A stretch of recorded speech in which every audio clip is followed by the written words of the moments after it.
Здравствуйте, в эфире информационная программа «Настоящее время. Азия». В пражской студии я Динара Аргин. Сегодня в программе. Жертвами теракта в пакистанском городе Лахоре стали 70 человек, 29 из них дети. Взрыв прогремел в той части города, где собрались местные христиане, чтобы отметить Пасху.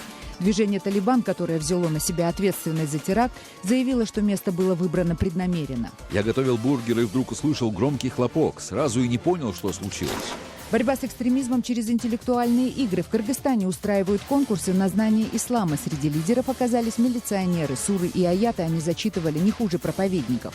Этот конкурс всего лишь один эпизод большого объема работы по борьбе с экстремизмом. В финал приехали лучшие команды из областей. Месхетинские турки обретают новую родину. Их вывозят власти Турции по программе эвакуации из Донбасса. Однако не все из них хотят расставаться с украинской землей. А те, кто переехал, теперь живут на две страны. Люди, соседи, даже город едешь, на рынке там все видят, за руку хватается, не уезжает. Наурыз в центре Парижа. Ежегодный праздник устраивается в столице Франции с участием представителей тюркоязычных стран. В программе «Мелодии Востока» и щедро накрытый дастархан. Ответственность за взрыв в пакистанском городе Лахоре взяло на себя движение «Талибан». Напомним, в результате теракта, по последним данным, погибли 70 человек, из них 29 дети. Ранения получили более 190 человек. Представитель талибов подчеркнул, что место взрыва было выбрано не случайно, в той части города, где проживает много христиан. Взрыв прогремел в воскресенье утром на парковке возле городского парка, где местные христиане собрались отметить Пасху. Подробности в репортаже «Рейтер». Взрыв прогремел в Лахоре возле популярного у христиан парка. В воскресенье многие пришли туда отметить католическую Пасху. Смертник привел в действие взрывное устройство на парковке, недалеко от площадки с детскими качелями. Вот что рассказывают очевидцы. Я готовил бургеры и вдруг услышал громкий хлопок. Сразу и не понял, что случилось. Жертвами стали по крайней мере 65 человек. В основном это женщины и дети. Как ожидается, список погибших может увеличиться. Раненых больше 300, и многие находятся в критическом состоянии. Возле моргов и больниц родственники погибших и пострадавших. Мой сын, ему было всего 22. У него осталась дочка, ей 2 года. Боже мой, сынок, почему ты меня покинул? Ответственность за атаку взяла на себя группировка Джамаат-уль-Ахрар. Она откололась от Талибана в 2014 году, после чего присягнула на верность запрещенному в России исламскому государству, однако позже объявила о возвращении в стан талибов. По словам боевиков, их целью были именно христиане. Это второе по численности религиозное меньшинство в Пакистане после иудаизма. Христианство исповедует около 1,5% населения. Это примерно 1 300 000 человек. Атаки на религиозной почве в Пакистане происходят регулярно, однако самая богатая в стране провинция Пенджаб со столицей в Лахоре считается относительно спокойной. Сирийская армия восстановила контроль над Пальмирой. Об этом сообщил официальный Дамаск. Сирийские правозащитники подтвердили, что несмотря на то, что на восточных окраинах продолжаются бои, сам древний город освобожден от боевиков так называемого исламского государства. Российское телевидение распространило кадры, снятые в освобожденной Пальмире. Город, внесенный в список всемирного наследия ЮНЕСКО, находился в руках исламистов с мая 2015 года. За это время боевики ИГИЛ уничтожили несколько храмов, которым было больше 2000 лет, поскольку считают их символом идолопоклонства. Разрушенными считаются храмы Баал-Шамин, Белла, Погребальные башни, Триумфальная арка и другие монументы. Экспертам ЮНЕСКО еще только предстоит полностью оценить нанесенный боевиками ущерб, а также возможность восстановления древних памятников. ЮНЕСКО готова исполнять свои обязанности. Группа экспертов будет направлена туда, как только это станет безопасно. Мы приглашаем к участию всех экспертов, которые любят Пальмиру и желают помочь нам в ее восстановлении. Но по существу мы будем зависеть от усилий нашей собственной страны. Президент Сирии Башар Асад назвал освобождение Пальмиры важной победой. На встрече с французскими парламентариями он заявил, что это свидетельствует о верной тактике борьбы с террористами. По поводу освобождения древнего города высказался и генеральный секретарь ООН Пан Ги Мун.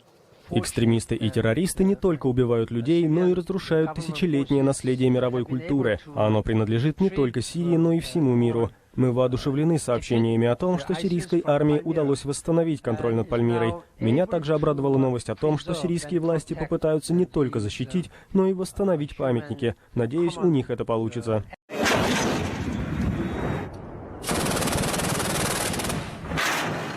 Напомним, 23 марта стало известно, что сирийские правительственные войска заняли господствующие высоты на подступах к городу. Военные обещали войти в Пальмиру в течение нескольких часов.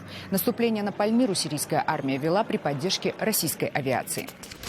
В Бельгии освобожден Фейсал Шифу, ранее задержанный по подозрению в причастности к терактам, произошедшим в Брюсселе 22 марта.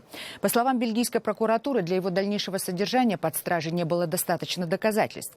Полиция считала, что это он запечатлен в шляпе и светлой куртке на фотографии камеры наблюдения брюссельского аэропорта рядом со смертниками Ибрахимом Бакрауи и Наджимом Лаашрауи. Но по последним данным Фейсал Шифу отпущен, а человека на фото продолжают искать. В воскресенье, 27 марта, праворадикалы попытались сорвать траурное мероприятие в центре Брюсселя в память о жертвах терактов. Несколько сотен агрессивно настроенных молодых людей собрались в центре бельгийской столицы. Они выкрикивали националистические лозунги и пытались попасть к импровизированному мемориалу на одной из центральных площадей. Полиции пришлось применить водометы. Задержание протестующих было крайне сложным с самого начала, поскольку на площади биржи и на подходах к ней было много семей с детьми. Это была действительно опасная операция – остановить этих людей. Акция «Марш против страха» все же состоялась, несмотря на то, что организаторы ранее отменили мероприятие по просьбе мэрии. Число жертв, по последним данным Министерства здравоохранения Бельгии, в результате теракта в аэропорту и метро Брюсселя 22 марта достигло 35 человек. В бельгийской столице сохраняется наивысший уровень террористической опасности. Во многих странах Европы также объявлены повышенные уровни опасности и проводятся многочисленные рейды. В ходе одного из таких рейдов в Роттердаме 27 марта был задержан гражданин Франции Анис Б., которого подозревают в подготовке теракта в Париже в ноябре прошлого года. Его арестовали по запросу Франции и теперь передадут французским властям. Интеллект против религиозного экстремизма. Бороться с запрещенной идеологией в Кыргызстане решили с помощью IQ-баттлов. Как проходило соревнование и кто оказался в финале, в репортаже Джибек Бегалиевой. Это задание оказалось самым легким. Слова из суры знали все участники. Оно и понятно, в зале лучшие имамы, знатоки религиозных вопросов. Обычные квесты и IQ-баттлы в Бишкеке уже не в моде. На этот раз участники соревнуются в знании ислама. В областях и селах мы много работаем с теми, кто может столкнуться с религиозным экстремизмом. Этот конкурс всего лишь один эпизод большого объема работы по борьбе с экстремизмом. В финал приехали лучшие команды из областей. Сотрудники 10-го отдела милиции, или попросту десятки в штатском. Их команда обыграла всех Волжской области и теперь приехала в столицу. Суры и аяты по долгу службы они знают не хуже настоящих проповедников. Мы просто не можем нашей молодежи предложить хорошую альтернативу, но правоохранительные органы свою работу делают. У нас есть хороший опыт по борьбе с экстремизмом. Впрочем, и офицеров, и даже многократных хаджи озадачить удалось. Здесь, на игре, имамы узнали, кому из мусульманских ханств принадлежал этот флаг и для чего в мечетях времен Османской империи ставили каменные постаменты. Возможно, это были драгоценные камни. Нет, эти камни ставили для того, чтобы богачи могли пожертвовать деньги тайно, а те, кто нуждается, могли взять помощь без стеснения. Молодежь оказалась смекалистее в практичных вопросах. Годовой зекат с 80 голов овец студенты подсчитали быстрее соперников. В итоге одна из молодежных команд и выиграла интеллектуальный конкурс. Джибек Бегалиева, Азат Антумаков. В настоящее время. Бишкек, Кыргызстан. Самолет казахстанской авиакомпании «Бек Эйр» совершил в аэропорту Астаны аварийную посадку. Он приземлился без передних шасси. В истории казахстанской авиации такое ЧП произошло впервые. Ситуация была настолько серьезной, что под угрозой оказались жизни всех людей на борту, а это 116 пассажиров и 5 членов экипажа. Эта новость тут же распространилась в интернете, куда пользователи выложили видео приземления самолета. Молодцы, посадили. Молодцы. Молодцы, красавцы. Хорошо? Красавцы серые, сели, все целое. Фух, аж мурашки по коже. Блин, молодцы, ребята, молодцы, сели, ё-моё. Во время аварийной посадки никто не пострадал. Как сообщили пассажиры, никакой паники на борту не было, и экипаж сработал профессионально. Как только эта новость распространилась в интернете, тысячи пользователей стали выражать благодарность всем членам экипажа. Однако пилоты в своих интервью сказали, что не оценивают это приземление как героическое, и заявили, что просто пытались выполнить свою работу профессионально. Руководство авиакомпании, в свою очередь, заявило, что будет ходатайствовать о предоставлении к наградам всех членов экипажа. Далее в программе.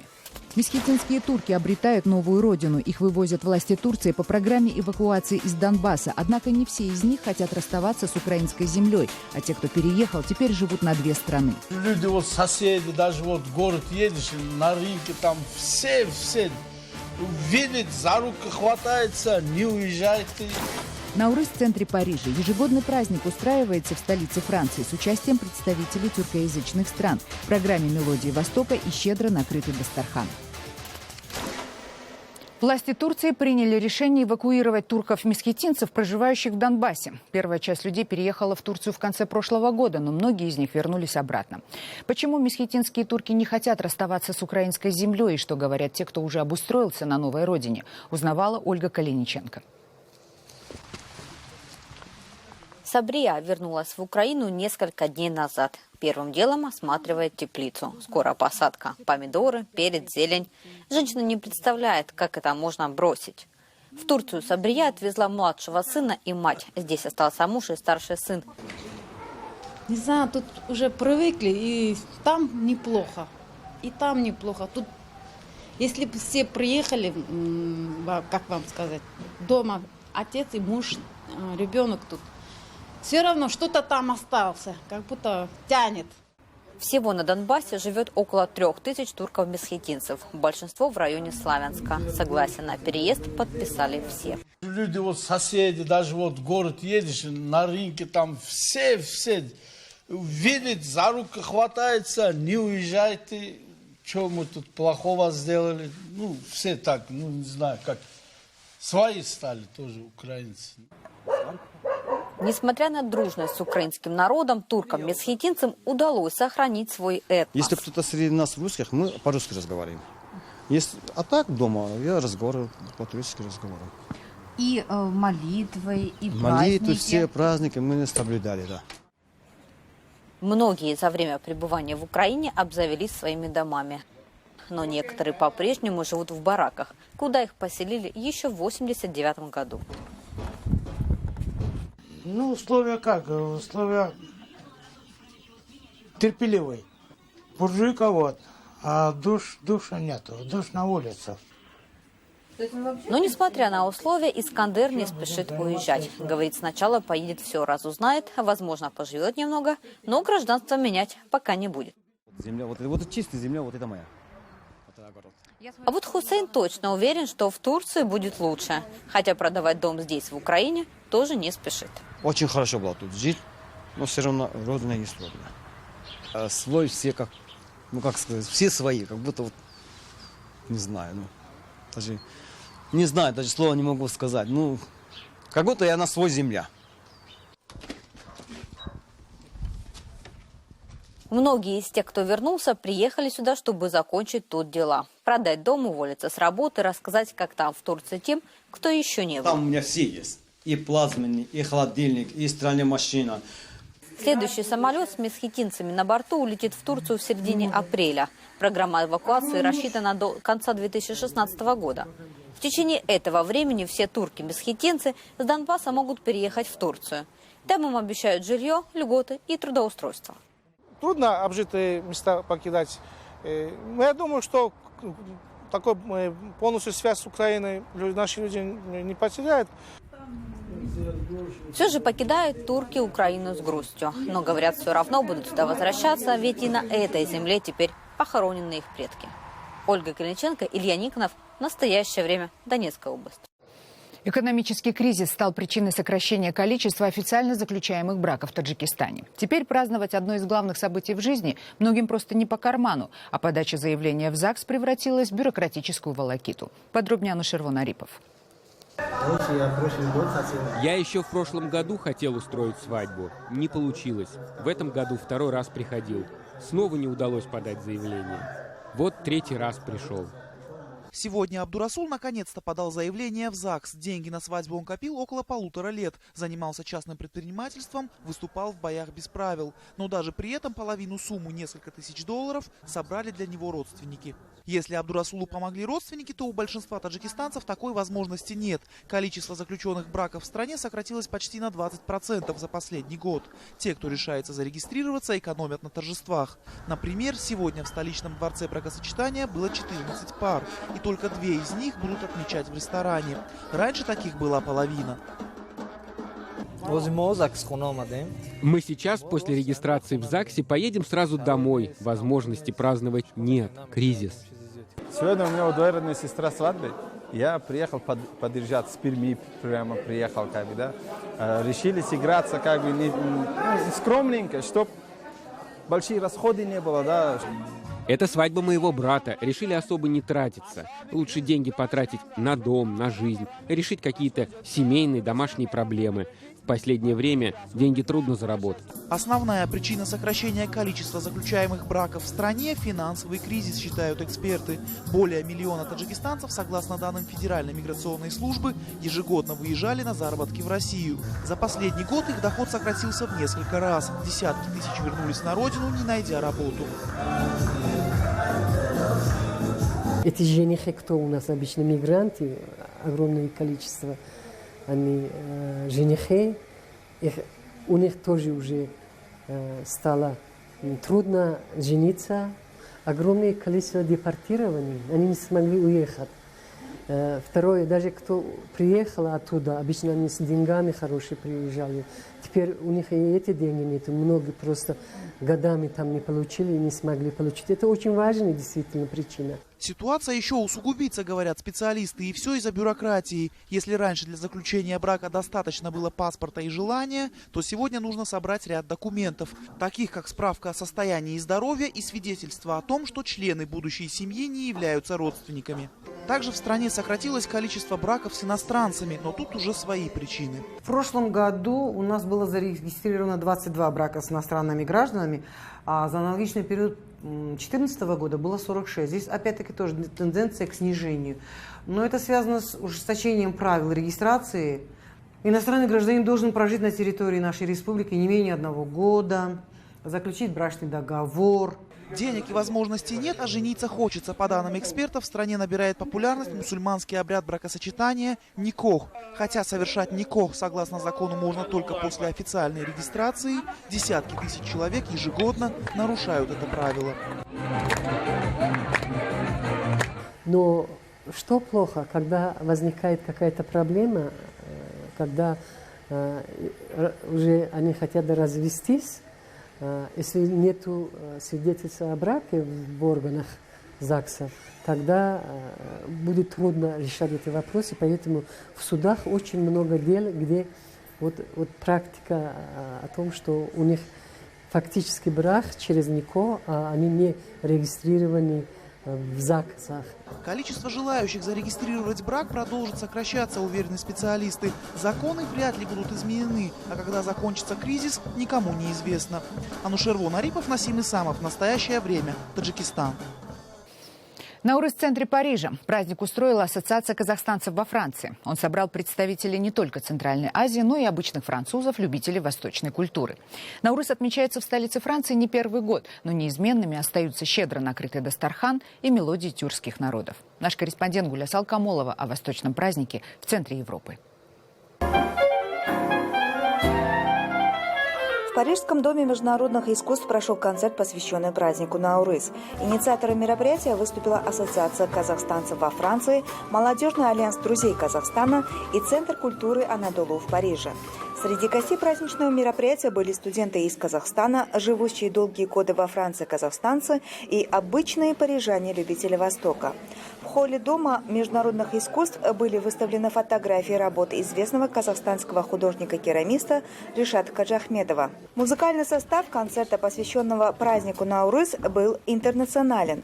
В программе звучали национальные музыки и песни Кыргызстана, Казахстана, Турции и Азербайджана. Казахстан представляли на концерте пианистка Айгерим Матаева и мультиинструменталист Айгерим Ерсаинова.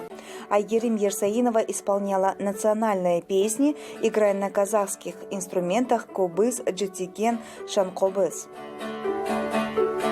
Мультиинструменталист Адам Наурузбаев из Азербайджана сопровождал концерт игрой на кларнете, балабане и тютек. По словам одного из организаторов мероприятия, президента Ассоциации казахстанцев во Франции Берлин Иришева, он доволен программой «Наурыз». Потому что долго готовили. У нас проблема всегда с залом. Наши девушки обращались, скажу откровенно, в посольство. Это не первый раз, когда обращаемся, и не получили разрешения. Почему? Потому что объясняют, что это территория особого режима, который, я вообще, честно, очень удивлен. Для кого тогда вообще посольство существует, если не объединять Казахстан, тем более, когда Наурыз – это государственный праздник. Ассоциация казахстанцев во Франции действует с 2010 года. За эти годы членами ассоциации стали около сотни выходцев из Казахстана, проживающих на территории Франции. После концерта гостей парижского Наурыза угостили традиционными восточными блюдами и сладостями. Гости также отведали казахский суп Наурыз Кодже. Гюлесаль Камалова, Муртаза Бехбуди. Настоящее время. Париж, Франция. 19-летняя художница Алия Шагиева перечислила 200 тысяч сомов, это около $3000, Общественному фонду родителей детей с синдромом Дауна. Это деньги, которые она заработала на продаже своих собственных картин. Ее выставку уже назвали одним из самых необычных проектов сезона. Молодая художница написала на своей странице в соцсети, что намерена и впредь помогать страдающим детям. Наш корреспондент Адилет Бектурсунов встретился с художницей.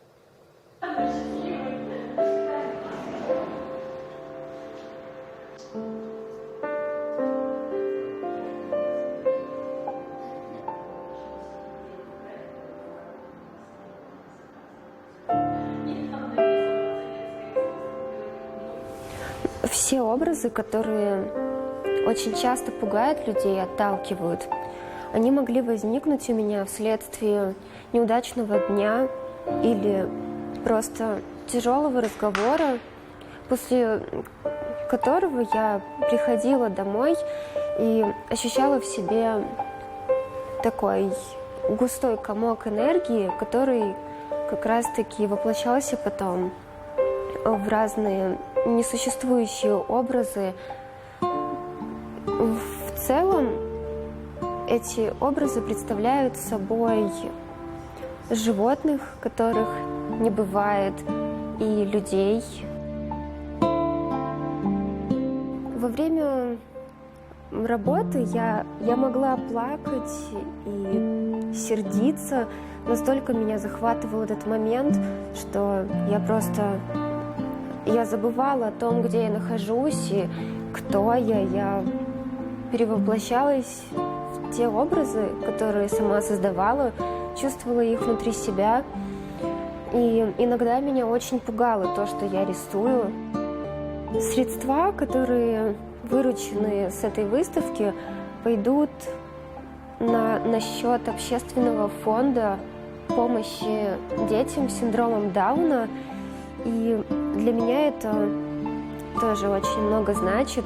Мне приятно осознавать, что я сумела перевести огромное количество негативного во что-то хорошее, потому что это греет меня, мотивирует. Это прекрасно.